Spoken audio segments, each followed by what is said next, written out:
नमस्कार विद्यार्थी मित्रांनो, बृहन्मुंबई महानगरपालिका व्हर्च्युअल ट्रेनिंग सेंटर मध्ये आपले खूप खूप स्वागत। कोविड-19च्या या सद्यस्थितीत आपल्या शाळा बंद असल्या तरी आपले ऑनलाईन शिक्षण चालूच आहे आणि गेले वर्षभर आपण हा ऑनलाईन अभ्यास करत आहोत। त्यासाठी आपली शिक्षणाची गती कमी होऊ नये म्हणून बृहन्मुंबई महानगरपालिका व्हर्च्युअल ट्रेनिंग सेंटरच्या माध्यमातून काही व्हिडिओंची निर्मिती करण्यात आलेली आहे। मी नीलिमा कदम, आपली व्हर्च्युअल शिक्षिका। आजचा घटक आपण बघणार आहोत। इयत्ता 8वी गणित, चक्रवाढ व्याज, कंपाऊंड इंटरेस्ट। मागील भागामध्ये आपण चक्रवाढ व्याजाचं सूत्र कोणतं आहे आणि या सूत्राच्या आधाराने उदाहरणे कशी सोडवावीत हे अभ्यासलेलं आहे। चक्रवाढ व्याजाच्या सूत्रासाठी आपल्याला रास मिळते म्हणजेच amount. So A is equal to P into 1 plus R upon 100 whole raised to n या सूत्राने आपण रास काढतो आणि ही रास काढल्यानंतर व्याज काढण्यासाठी व्याज बरोबर रास वजा मुद्दल या सूत्राने आपण व्याज काढू शकतो। सो चक्रवाढ व्याजाच्या सूत्राचे उपयोजन, so application of formula for compound interest आपण आता बघणार आहोत। Now how does compound interest matter? So compound interest means interest earn on money that was previously earned as interest।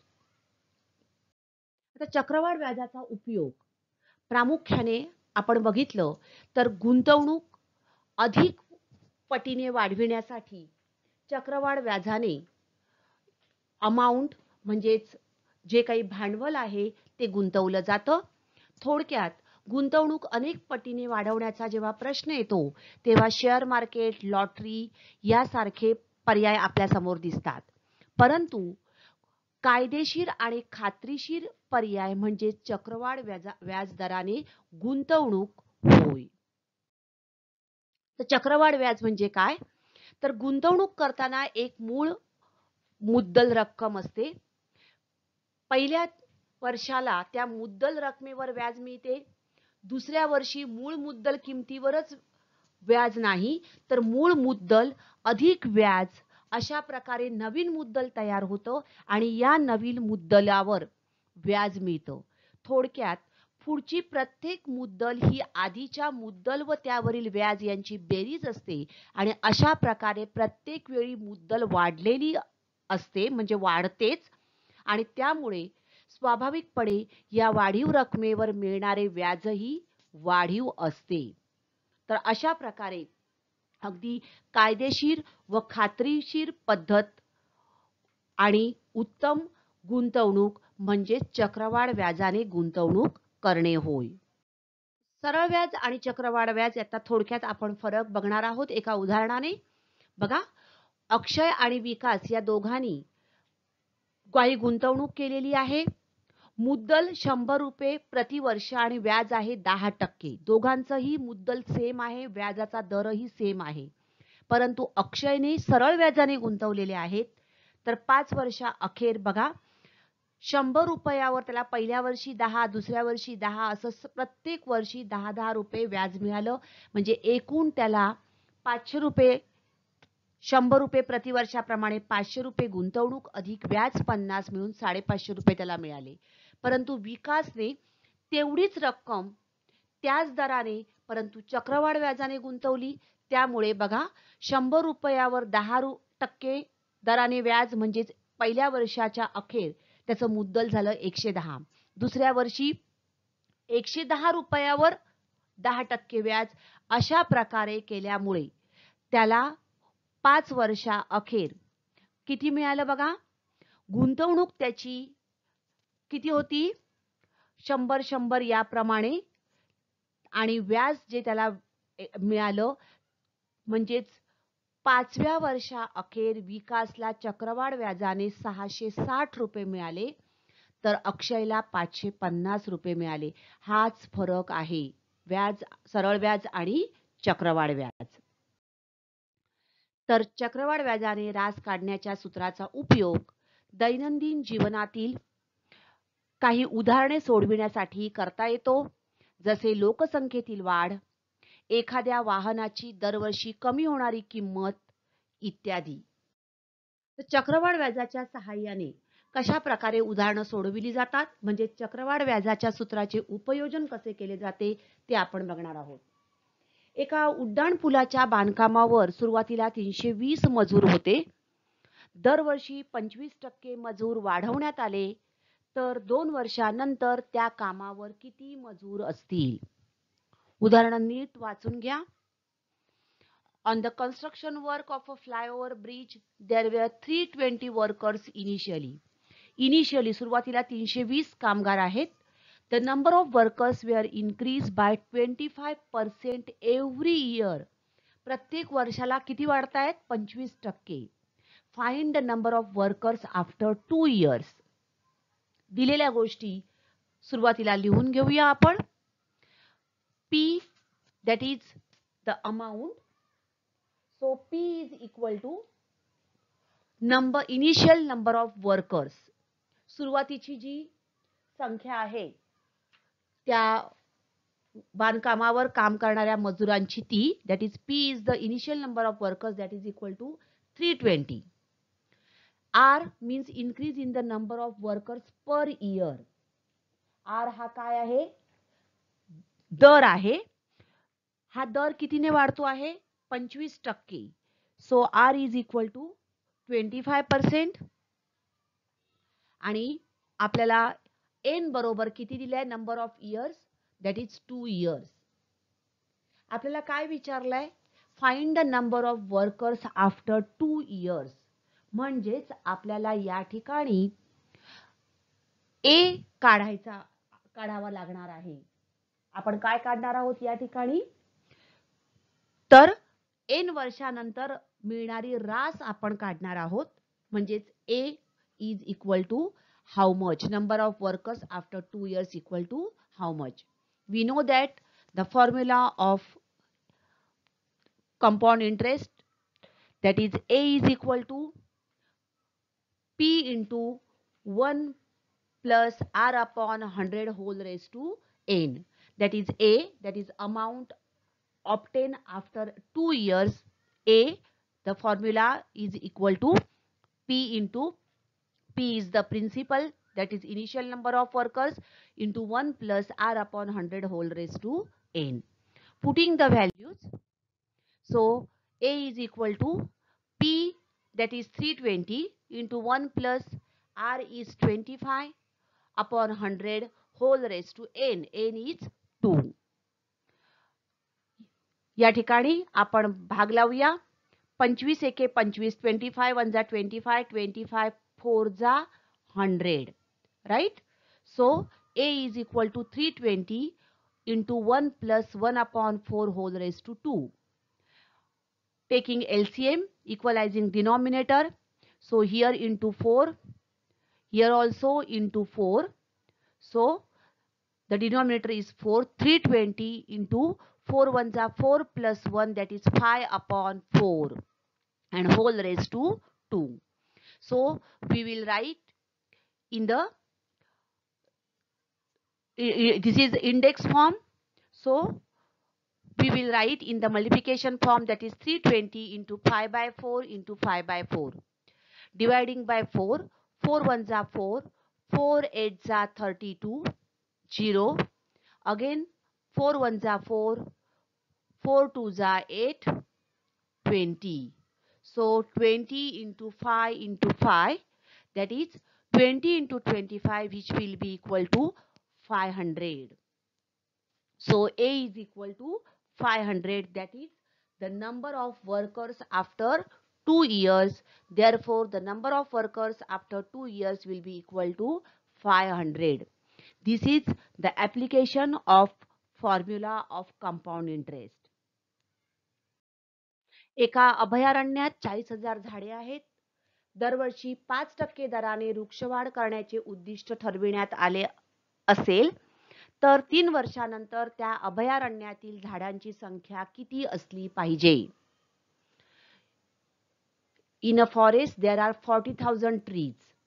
So here P, that is the initial number of trees, that will be equal to 40,000. Find the expected number of trees after 3 years, means n is here 3. If the objective is to increase the number of trees at the rate of 5% per year, therefore R is equal to 5%, n is equal to 3 years. Now in this case also we want to find, that is the number of trees after 3 years, means A is equal to how much? A is equal to P into 1 plus R upon 100 whole raised to n. Formula, putting the values, so P is 40,000 into 1 plus R is 5 upon 100 whole raised to 3. A is equal to P into 1 plus R upon 100 whole raised to n. By keeping values of P and R and n, so A will be equal to 40,000 into 1 plus 5 upon 100 whole raised to 3, because n is 3. By dividing here, 5 ones are 5, 5 twos are 10, 0. So 40,000 into 1 plus 1 upon 20 whole raised to 3. Again, by equalizing this denominator, so multiplying by here 20, here also into 20. So 40,000 into 20 plus 1, that is 21 upon 20 whole raised to 3. So 40,000 into 21 upon 20 into 21 upon 20 into 21 upon 20. 3 times we have written in the form of multiplication. Right? Now 0, 0, 0, this 0 and third 0 with this 0. Next 2 ones are 2, 2 twos are 4, 0. 2 ones are 2, 2 tens are 20, 2 ones are 2, 2 fives are 10. So in the denominator there is 1 here, and in the numerator what will remain? 5 into 21 into 21 into 21. Multiplying this, we will get 21 into 21, that is 441 into 21 into 5. After multiplying, we will get the answer 46,305. We will get the answer as A is equal to 46,305. म्हणजेच 3 वर्षानंतर त्या अभयारण्यातील झाडांची संख्या किती असणार आहे? 46,305. The expected number of trees in the forest after 3 years is 46,305. तर जे आपल्याला विचारलेलं आहे त्या अनुषंगाने आपल्याला उदाहरण सोडवणं आवश्यक आहे. आता या चक्रवाढ व्याजाचा उपयोग काही वेगळ्या ठिकाणी कशा प्रकारे केला जातो ते आपण बघूया. एखादी वस्तू काही काळ वापरून ती विकल्यास तिची किंमत खरेदीच्या किमतीपेक्षा कमी होते. कमी होणाऱ्या या किमतीला घट किंवा घसारा असे म्हणतात. तुम्ही OLX ऐकलंच असेल, आणि OLX वर आज आपण बघितलं तर बऱ्याच वस्तू विक्रीसाठी उपलब्ध असतात, आणि साहजिकच या वस्तू सेकंड हँड, थर्ड हँड अशा म्हणजेच वापरलेल्या वस्तू असतात. त्यामुळे त्यांची किंमत खरेदीच्या किमतीपेक्षा साहजिकच कमी असते. So when any article is sold after using it for some time, its value reduces as compared to its cost price, and this reduction in price is called as depreciation. आता ही जी वस्तू आहे, उदाहरणार्थ एखादं गाडी असेल तर गाडीची किंमत ही दरवर्षी ठराविक टक्क्यांनी कमी होत जाणार आहे. म्हणजे 1 वर्ष विकलेली 1 वर्ष चालवलेली गाडी असेल तर त्याची किंमत कमी असणार आहे. तीच गाडी समजा 5 वर्षांनी विक्रीसाठी काढली तर तिची किंमत अजून काही टक्क्यांनी कमी होते. तर ही कमी झालेली किंमत काढण्यासाठी चक्रवाढ व्याजाच्या सूत्राचा उपयोग केला जातो. ही किंमत काढण्यासाठी या घसाऱ्याचा किंवा घट याचा दर माहित असावा लागतो. एक लक्षात ठेवा, या ठिकाणी वस्तूची किंमत ही कमी होत असल्याने घटीचा दर हा ऋण घेतात. दर कसा घेतला पाहिजे? आर ची किंमत ही ऋण घेणं आवश्यक आहे. So to find the reduce price, rate of depreciation should be known and the value of the article decreases, so the rate of depreciation, that is R, is taken as negative. Okay, so we will solve some examples and with the help of it try to understand this concept. रेहानाने एक scooter 2015 मध्ये 60,000 रुपयास विकत घेतली. घसाऱ्याचा दर साल दर शेकडा 20 असल्यास 2 वर्षानंतर त्या स्कूटरची किंमत किती? Rehana purchased a scooter in the year 2015 for rupees 60,000. If its value falls by 20% every year, what will be the price of scooter after 2 years? Okay.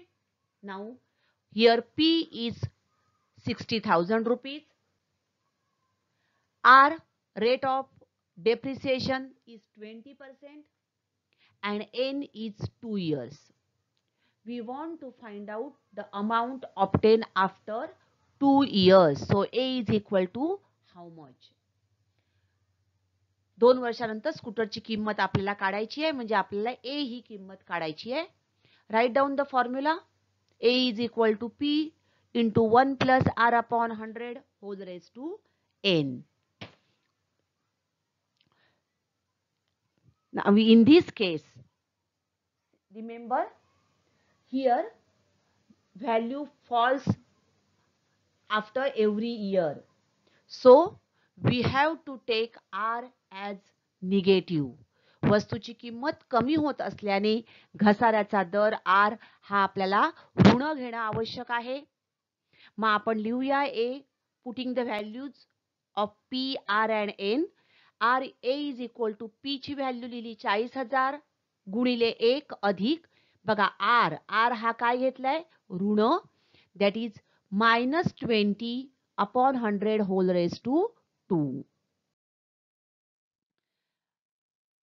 So 21 जा 20, 25 जा 100, right? So A is equal to 60,000 into 1 minus 1 upon 5 whole raised to 2. 21, this is 1 upon 5. Equalizing denominator. So here multiplying by 5, here also by 5. So 60,000 into 5 minus 1, that is 4 upon 5 whole raised to 2. 60,000 into 4 upon 5 into 4 upon 5. 5 5 za 25. Otherwise we will do like this. 5 1 za 5. 5 2 za 10. 1 2 3. Again 5 1 za 5. 5 2 za 10. 5 4 za 20 and 2 0. So 2400 into 4 into 4, that is 16. So 2400 into 16, which will be equal to 38,400, right? So after 2 years, the rate of this scooter will be 38,400. 2 वर्षानंतर त्या स्कूटरची किंमत 38,400 रुपये होईल. Suppose in this केस, या उदाहरणामध्ये आपल्याला असं विचारलं, त्या स्कूटरची किंमत कितीने कमी झाली आहे? Remember, if it is asked like this, by how much the rate of the scooter is reduced. मग आपल्याला काय करावं लागेल, ओरिजिनल किंमत मायनस आफ्टर 2 इयर्स जी किंमत आहे ती त्याच्यातून वजा केल्यानंतर आपल्याला जे उत्तर मिळेल ती किंमत म्हणजेच त्या स्कूटरची कमी झालेली किंमत असेल. ओके, या ठिकाणी आपल्याला फक्त 2 वर्षानंतर त्याची किंमत विचारली आहे, त्यामुळे आपल्याला कमी झालेली किंमत इथे काढायची अपेक्षित नाही. एक मशीन 2,50,000 रुपयांना खरेदी केले. घसाऱ्याचा दर दरवर्षी 10% असल्यास 2 वर्षांनंतर मशीनची किंमत खरेदीपेक्षा किती कमी होईल? Cost price of a machine is 2,50,000. If the rate of depreciation is 10% per year, find the depreciation in price of the machine after 2 years. बघा 2 वर्षानंतर किती कमी झाली आहे किंमत ते आपल्याला काढायचं आहे. First write down whatever is given, that is P is equal to 2,50,000. Rate of depreciation is 10%. We want to find after 2 years, that is N is equal to 2 years. We want to find first A is equal to how much and the depreciation in price. First write down the formula. A is equal to P into 1 plus R upon 100 whole raised to N. Depreciation is there. Therefore, we have to take R as negative. So A is equal to P, that is 2,50,000 into 1 plus R, that is minus 10 upon 100 whole raised to 2. Now 0 0 getting cancelled. So 2,50,000 into 1 minus 1 upon 10, right? Plus minus minus. Again here equalizing denominator into 10. Here also into 10. Therefore 10 minus 1, 2,50,000 into 10 minus 1 upon 10, which will be equal to 2,50,000 into 9 upon 10 whole raised to 2. So again 9 upon 10 raised to 2 means 9 upon 10 into 9 upon 10. 2,50,000 into 9 upon 10 into 9 upon 10. 0 0 0 0. So 2,500 into 81. 9 into 9, that is 81, and which will be equal to 2,02,500. This is the value of A. आपल्याला काय मिळालं? मशीनची किंमत 2 वर्षानंतर किती झाली? तर 2,02,500. जी सुरुवातीला किती होती? 2,50,000. मग 2 वर्षानंतर त्या मशीनची किंमत after 2 years the cost of machine will be 2,02,500. So आपल्याला काय काढायचं आहे या ठिकाणी? कितीने कमी झाली काढायचं आहे. परंतु त्या मशीनची खरेदी किंमत, that is P is rupees 2,50,000. P is equal to 2,50,000. Therefore depreciation will be equal to cost price minus the reduced price. खरेदी किंमत वजा कमी झालेली किंमत, which will be equal to 2,50,000 minus 2,02,500. वजाबाकी करा. आपल्याला उत्तर किती मिळत आहे? 47,500. सो 2 वर्षानंतर त्या मशीनची किंमत खरेदीपेक्षा 47,500 रुपयांनी कमी होईल. After 2 years, the depreciation in price of the machine will be rupees 47,500. Okay, तर अशा प्रकारे आपण ही उदाहरणं सोडवू शकतो. घट असेल त्यावेळेला आपल्याला आर ची किंमत ऋण घ्यावी लागेल. एका मुद्दलाची 10/10/16 दराने चक्रवाढ व्याजाने 2 वर्षाची रास 4,036 रुपये 80 पैसे झाली, तर 2 वर्षात झालेले व्याज किती? Find the compound interest if the amount of a certain principal after 2 years is rupees 4036.80 at the rate of 16% per annum. आता या ठिकाणी आपल्याला मुद्दल दिलेलं नाहीये. एका मुद्दलाची 10/16 दराने amount of a certain principal is not given after 2 years with compound interest. That amount is 4036.80. Means in this case, this is the amount after getting compound interest. Therefore, here in this example, A is given, that is 4036.80. Rate of interest, that is 16% per annum. So R is equal to 16%. And N, that is after 2 years, this is amount. So N is equal to 2 years. We have to find the interest. They asked to find the compound interest, right? But to find the compound interest, first of all, we have to find the amount. Okay, that is P, principal amount we have to find in this case. And then after finding principal amount, we can find interest, that is I is equal to how much. Okay, so this is the compound interest. Therefore, we have to use the formula of compound interest, that is amount with compound interest. So A is equal to P into 1 plus R upon 100 whole raised to N. Value of A is given, R is there, N is there. So the unknown value is only P. So we can, with the help of this formula, we can find the value of P. Substituting the value of A, R and N, that is 4036.80 is equal to P into 1 plus 16 upon 100 whole raised to 2. Now in this case, the P is unknown. So 4036.80 equal to P into 1 plus 16 upon 100 whole raised to 2. Again, by equalizing denominator, so multiplying by 100, here also multiplying by 100, so 100 plus 16, that is 116, 4036.80 equal to P into 116 upon 100 whole square. आपण गुणाकार रूपात लिहू 4036.80 equal to P into 116 upon 100 into 116 upon 100. तर 116 चे आपण अवयव पाडून घेऊ. Factors of 116.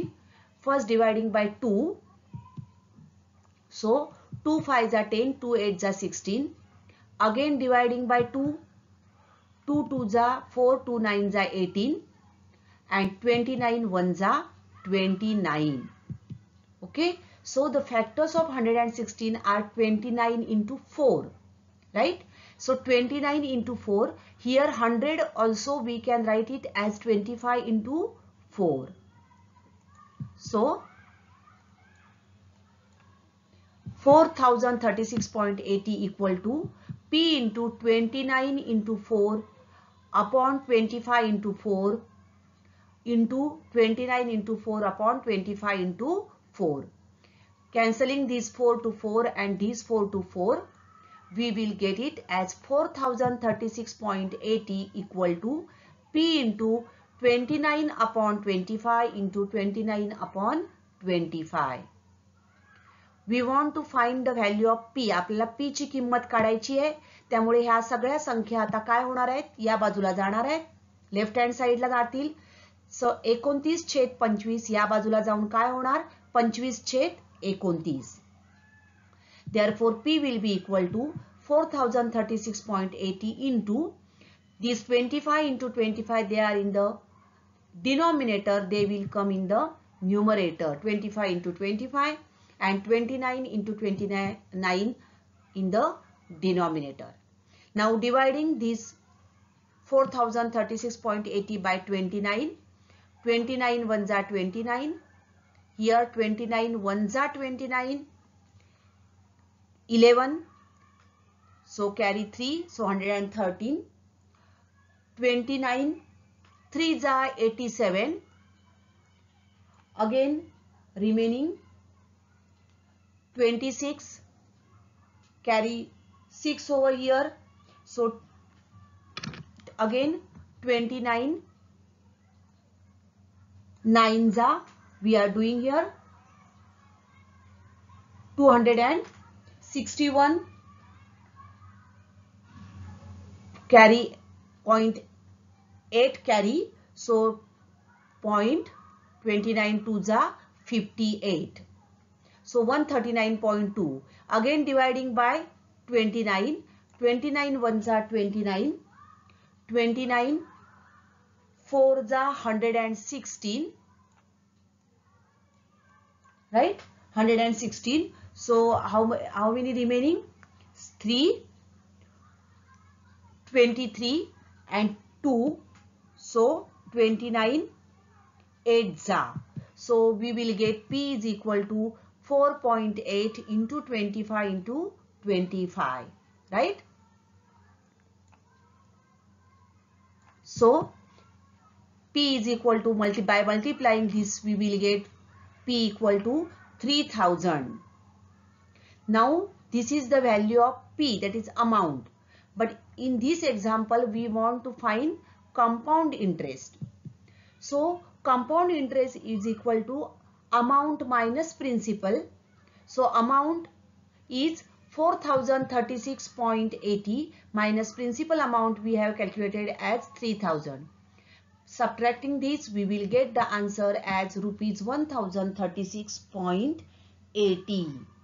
So the compound interest for 2 years will be 1036.80 rupees. तर 2 वर्षाचं चक्रवाढ व्याज आपल्याला मिळालं 1036 रुपये 80 पैसे. Okay. So dear friends, try to solve these examples, and while doing calculations be careful, because for calculations there are some tricky calculations, so you have to make some simplifications so that you can solve it easily. आता जसं आपण थोडं 116 चे अवयव पाडले 29 गुणिले 4 तशा प्रकाराने करून जास्तीत जास्त सोपं करून उदाहरण सोडविण्याचा प्रयत्न करा. व्हिडिओ पाहण्यासाठी या चॅनलला सबस्क्राइब करा. थँक्यू. तर आजचा घटक आवडला ना? अशीच माहिती मिळवण्यासाठी या चॅनलला सबस्क्राइब करा आणि हे व्हिडिओ पुन्हा पहा. पुन्हा भेटणार आहोत पुढच्या भागात. थँक्यू.